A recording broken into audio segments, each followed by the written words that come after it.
तो आज हम लोग डिस्कस करेंगे न्यूरल कंट्रोल एंड कोऑर्डिनेशन में ईयर के बारे में। ईयर, इस टॉपिक को थोड़ा सा टिपिकल है, कॉम्प्लिकेटेड है, इसलिए मैं इसको छोटे छोटे 3 पार्ट्स में आपके साथ डिस्कस करूंगा।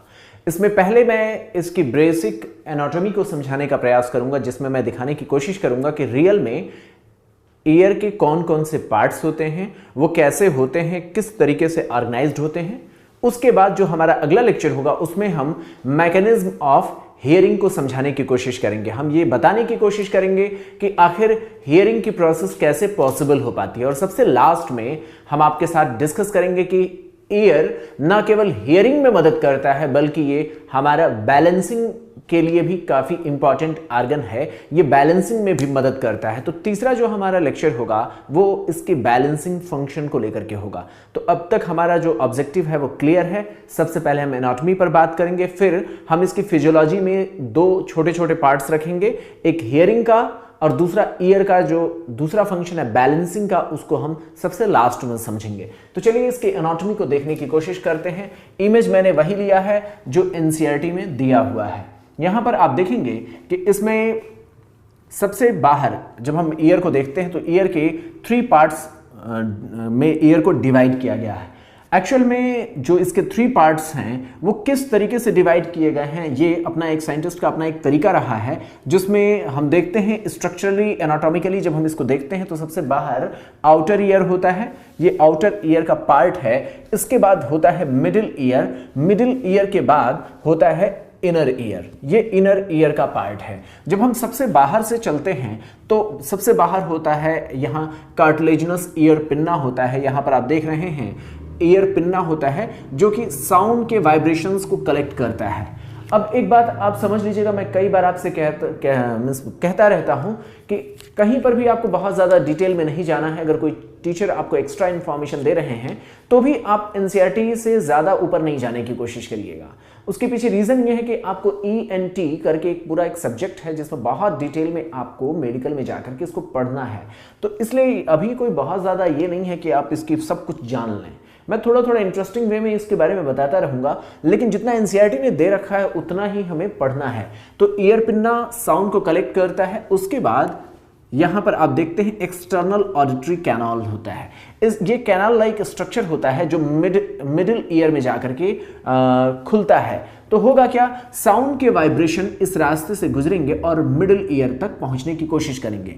इस बीच के रास्ते में होता है एक्सटर्नल ऑडिटरी कैनाल। इस एक्सटर्नल ऑडिटरी कैनाल के बारे में देखते हैं तो ये सीधा नहीं होता है, बल्कि हल्का सा टिल्टेड होता है। इसीलिए जब डॉक्टर्स को देखना होता है तो कान को, अब वो पोजीशन मैं अभी नहीं बताऊंगा, लेकिन थोड़ा सा शिफ्ट करना पड़ता है ताकि एक्सटर्नल ऑडिटरी कैनाल को सीधा किया जा सके। ठीक है, तो आप देखेंगे कि जब ईयर की जब टेस्टिंग की जाती है तो उस समय ईयर पिन्ना को थोड़ा सा शिफ्ट करके इस ऑडिटरी कैनाल जो एक्सटर्नल ऑडिटरी कैनाल है इसकी पोजीशन को थोड़ा सीधा करने की कोशिश किया जाता है, ताकि यहां पर एक पार्ट बहुत ही खास है जिसको हम पर्दा कहते हैं। हम कहते हैं ना कान के पर्दे में छेद हो गया है, वो यही पार्ट है टिम्पैनिक मेम्ब्रेन। डॉक्टर्स इसी को देखने की कोशिश करते हैं क्या ये अपनी पोजीशन पर इंटैक्ट है या नहीं है। बात समझ गया? तो ये है हमारा एक्सटर्नल ईयर का पार्ट। यहां पर एक बड़ा ही एक इंटरेस्टिंग जानकारी है। आपने देखा होगा कि आपकी आंखों के सामने कोई कुछ भी ऐसा छोटे मोटे इंसेक्ट या कुछ भी अगर आ जाते हैं तो आप अपनी आंखों को बंद करके आप प्रोटेक्टिव मैकेनिज्म आपकी होती है, आप अपनी आंखें बंद कर लेते हैं। कान हमेशा खुला रहता है, लेकिन फिर भी कभी जिंदगी में ऐसा नहीं हुआ कि कोई चींटी चली जाए, कभी ऐसा कुछ नहीं होता है। ऐसा कैसे पॉसिबल है? कान पूरा खुला होने के बावजूद भी कान के भीतर कभी कुछ भी रेंग करके नहीं जाता। उसके पीछे रीजन ये है कि यहां पर कुछ हेयरी पार्ट होता है और यहां वैक्स सिक्रेटिंग ग्लैंड्स होती हैं। ये जो वैक्स सिक्रेटिंग ग्लैंड्स होती हैं ये बड़ी ही पंजेंट स्मेलिंग ग्लैंड्स को सिक्रेट करती हैं जो ब्राउन कलर का होता है।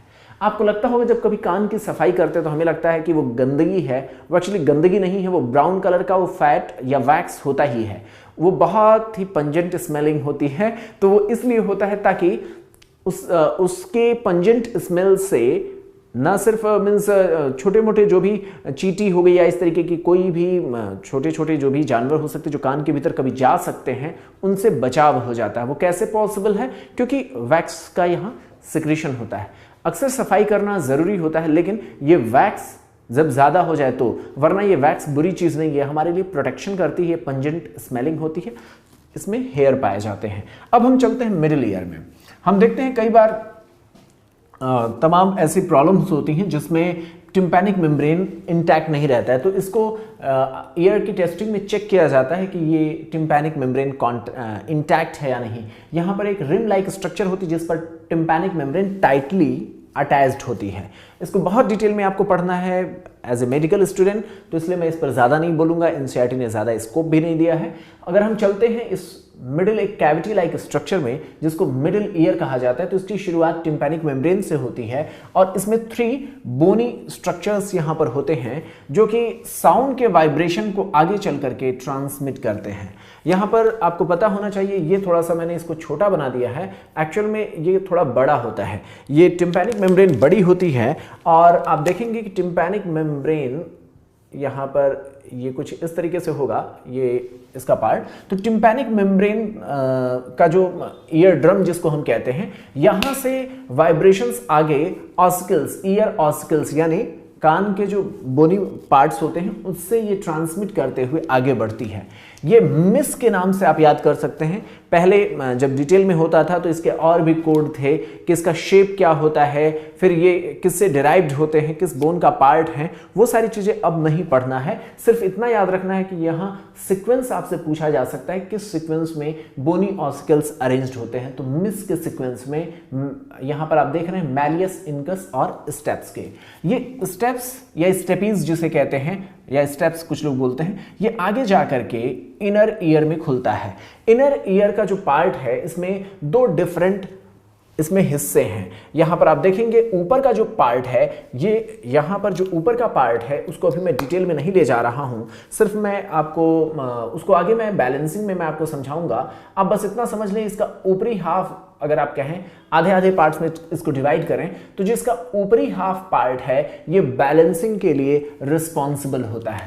इसमें आप देखेंगे बैलेंसिंग दोनों ही तरीके की, वो कैसे बैलेंसिंग होती है उसको हम आगे डिटेल में लेकर के चलेंगे। हियरिंग का फंक्शन इस निचले हिस्से में होता है जो क्वाइल्ड स्ट्रक्चर है जिसको हम यहाँ पर कॉक्लिया कहते हैं। तो यहाँ पर आप देखेंगे ये वेस्टिबुलो कॉक्लियर, ये हम कहते हैं इस पार्ट को। तो इसमें क्या होता है, वेस्टिब्यूल होते हैं और कॉक्लिया होती है। तो कॉक्लिया जो होता है हियरिंग पार्ट है।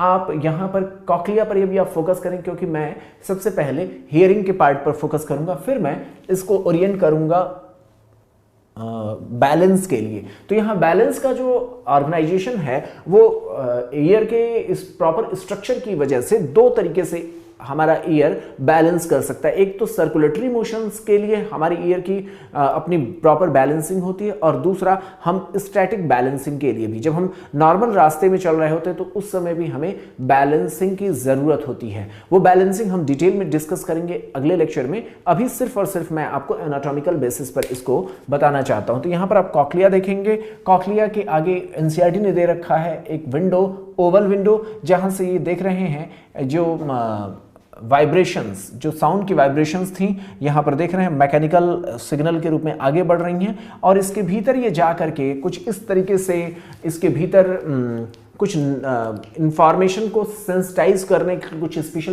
पार्ट होते हैं इस कॉक्लिया के भीतर। कैसे होते हैं उसको हम नेक्स्ट लेक्चर में डिस्कस करेंगे फिजियोलॉजी में। यहाँ पर कुछ ऐसे सेंसिटिविटी को महसूस करने वाले पार्ट्स होते हैं जो उस सेंसिटिविटी को, जो मैकेनिकल रिस्पॉन्स जो आ रहा है उसको इलेक्ट्रिक सिग्नल में कन्वर्ट कर देते हैं और ये ऑडिटरी नर्व के द्वारा आगे ब्रेन के टेम्पोरल पार्ट में भेज दिया जाता है जहां पर प्राइमरी ऑडिटरी सेंटर होता है। यहाँ पर आप देखेंगे एक और यहाँ पर एक विंडो लाइक स्ट्रक्चर है, ऊपर ओवल विंडो, नीचे राउंड विंडो। इसका क्या इंपॉर्टेंस, इसको हम नेक्स्ट लेक्चर में डिस्कस करेंगे। अभी सिर्फ आप एक जनरल आउटलाइन बना लें, सिर्फ ये मेरा टारगेट है। यहाँ पर आप देखेंगे यही मैंने आपको बनाया है मिडिल ईयर की कैविटी। यहाँ पर ये आपका है टिम्पैनिक मेम्ब्रेन, फिर आप देख रहे हैं मिस, आप देख सकते हैं ये मैलियस जो है, ऐसा नहीं लग रहा है हैमर, मैं हैमर पकड़ करके कुछ कर सकता हूं। तो ये मैलियस जो होता है ये हैमर शेप का होता है। ये इनकस जो होता है, ये मैलियस हो गया, ये इनकस जो होता है ये एनविल शेप का होता है। एनुअल शेप का क्या मतलब होता है, आप इसको देखेंगे तो आपने देखा होगा कि जो मोची जो होते हैं, जो जूते की सिलाई करते हैं, वो प्रॉपर इसी तरीके का कुछ एक अपने पास अपने आगे एक पार्ट रखे रहते हैं। तो यहाँ पर है ये जो इनकस होता है इसका एनुअल शेप होता है। इस तरीके से आप इसकी सिमिलरिटी देख सकते हैं। और लास्ट में जो होता है वो है स्टेपीज का जो स्ट्रक्चरल, जब हम इसको देखते हैं तो आप यहां पर ऐसे याद कर सकते हैं, मिस हैज, तो ये मैलियस का होता है हैमर शेप, इनकस का होता है एनुअल शेप, और जब हम स्टेपीज की बात करते हैं तो ये स्टिरअप शेप का होता है। यहां पर आप देख सकते हैं ये इसका एक प्रॉपर शेप है जो आगे जाकर के अटैच्ड होता है ओवल विंडो से। यहां पर आगे क्या होगा, आगे की कैसे कहानी होगी, कैसे मैकेनिकल सिग्नल इलेक्ट्रिकल सिग्नल के रूप में आगे जनरेट किया जाएगा, उसको हम नेक्स्ट लेक्चर में डिस्कस करेंगे।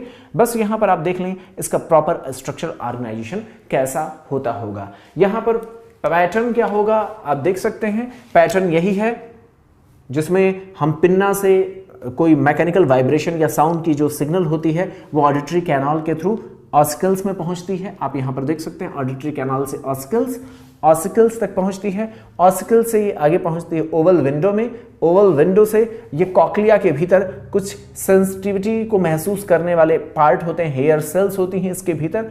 वो हेयर सेल्स जब उसकी मैकेनिकल सिग्नल को महसूस करती हैं तो ये हेयर सेल्स उस सिग्नल को कन्वर्ट कर देती हैं इलेक्ट्रिकल सिग्नल में, जो कि ऑडिटरी नर्व के द्वारा ब्रेन में पहुंच जाता है। इसकी डिटेल प्रोसेस को हम नेक्स्ट लेक्चर में डिस्कस करेंगे। इसकी फिजियोलॉजी को अगले पार्ट में हम समझने की कोशिश करेंगे।